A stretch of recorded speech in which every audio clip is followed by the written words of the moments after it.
Special মানুষদের জন্য কি কি করেছি, কি কেনাকাটা করেছি তা থাকবে সম্পূর্ণ এই ভিডিওতে।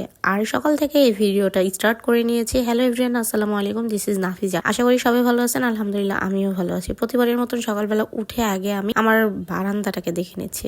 মনোমুগ্ধকর একটা পরিবেশ। আর এইখানে আমার খুবই উইক একটা পয়েন্ট। আমি ঘুম থেকে উঠেই সবসময় আগে বারান্দায় যাই, গিয়ে দেখি আমার পাখিগুলো কি করছে এন্ড কিছু গাছ লাগিয়েছে আম্মু, সেটাকে দেখতে যাই। এরপরে আমি মাসফিকে খুঁজতেছি যে মাসফি কোন রুমে ঘুমিয়ে আছে, কারণ ও আম্মুর রুমেও ঘুমায়, ওর রুমেও ঘুমায়। তারপর দেখলাম ও ওর রুমে ঘুমিয়ে আছে। তো তখন অলমোস্ট 12টা প্লাস বাজতেছে। এর ভিতরে কাজের মহিলা চলে আসছে, বুয়া কাজ করতেছে। এদিক থেকে আলিশ ভাইকে আমি ঘুমে রেখে গিয়েছি, সে উঠে আমি দেখি একে ওয়াশরুমে। ভাগ্যিস বলো ওয়াশরুমের বালতির ভিতরে পানি ছিল না, যদি থাকতো আল্লাহ মাফ করুক কত বড় একটা বিপদ ঘটে যেত যদি না দেখতাম। যাই হোক, সবাই এটা থেকে সাবধানে থাকবেন। যাদের ঘরে ছোট বাচ্চারা আছে সবাই এটা কান না খোলা রাখতে হবে। যাদের বাসায় অ্যাটাচ বাথরুম আছে অ্যাটলিস্ট এটা বন্ধ করে রাখতে হবে। আর বিশেষ করে বালতিতে কোনো রকম পানি রাখা যাবে না। এরপরে আমি হাত মুখটা ধুয়ে ফ্রেশ হয়ে আগে বেডটা গুছিয়ে নিচ্ছি, যেহেতু আমার রুমটা মুছতে আসবে বউ, এর জন্য আমি আগে ভাগে রুমটা গুছিয়ে নিচ্ছি। রুমটা গুছিয়ে নিয়ে দেন হচ্ছে আমি তারপরে নাস্তা করে নিব। বিশেষ করে আমার কাছে আমার করতে ভালো লাগে। আমার কাজ যদি কেউ করে দেয় ওইটা আমার কাছে পছন্দ হয় না। এর জন্য আমার কাজ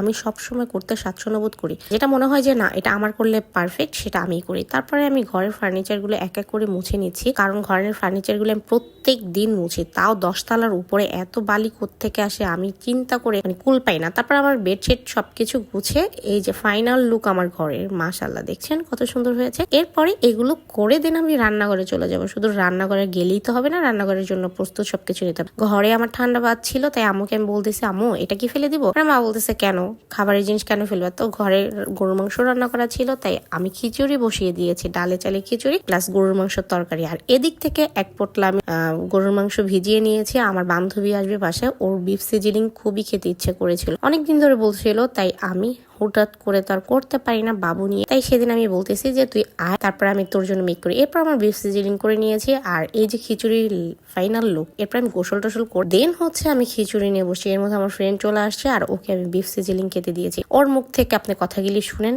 কি বলছে। মজা হয়েছে অনেক বান্ধবী, থ্যাংক ইউ।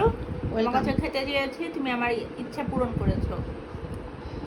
রেডি হওয়ার আর ভিডিও নিলাম না। তারপরে হচ্ছে আমরা দুজন বেরিয়ে পড়েছি আর স্পেশাল পার্সনের জন্য কিছু কেনাকাটা করতে যাব, আমার হাজবেন্ডের জন্য। আর হচ্ছে একটা বার্থডে গার্লের জন্য একটা গিফট নিতে যাবো। বার্থডে পার্টি দিয়ে দিয়েছে অথচ গিফট দিনে তা কি হয়? আমার তো বার্থডে যারই খাই না কেন আমার গিফট তাকে দিতে অনেক বেশি ভালো লাগে। আমি বার্থডে পার্টিতে অ্যাটেন্ড করি আর না করি, বাট আমার গিফট দিতে অনেক বেশি পছন্দনীয়। যেমন গিফট একটা মানুষ নিতেও পছন্দ করে কিন্তু দিতে পছন্দ করে না, কিছু পার্সন আছে, কিন্তু আমি নিতেও পছন্দ করি দিতেও পছন্দ করি। নেওয়ার চেয়ে দেওয়াটা বেশি আমার পছন্দনীয়। আমার হাজবেন্ডের জন্য আমি 4টা টি শার্ট নিয়েছি আর এদিকে বাচ্চাদের জন্য দেখতেছি যে কি নেওয়া যায়। আর যেহেতু হাজবেন্ড সেহেতু স্পেশাল মানুষ, আর স্পেশাল মানুষকে তো কোনো এরকম সেরকম জায়গা থেকে তো দেওয়া যায় না, তাই আমি ফেভরি লাইফে চলে গিয়েছি ওর জন্য বরাবরের মতন কেনাকাটা করার জন্য। তাই আমি কেনাকাটা করা শেষ। এরপরে আমি পেমেন্টের জন্য আমি রিসেপশনে চলে আসছি আর আমি বিলের জন্য ওয়েট করতেছি। আর এদিক থেকে চিন্তা করতেছি বার্থডে গার্লকে কি দেওয়া যায়, কারণ ও যেহেতু একেবারে ছোট না, যেহেতু ভার্সিটিতে পড়ে, যেহেতু ওকে একটা সুন্দর একটা গিফট দেওয়া দরকার। এরপর চিন্তা করে সবকিছু নিয়ে এরপর আমরা নিচে নেমে গিয়েছি। এরপর আমরা একটা ব্যাগের দোকানে চলে গিয়েছি। যাওয়ার পরে আমার বান্ধবী বলতেছে যে ড্রেস কি আনো দিবি, একটা ব্যাগ দিয়ে দে, কারণ এখন হচ্ছে মেয়েদের ইমোশন ক্যাচ করে ব্যাগের প্রতি।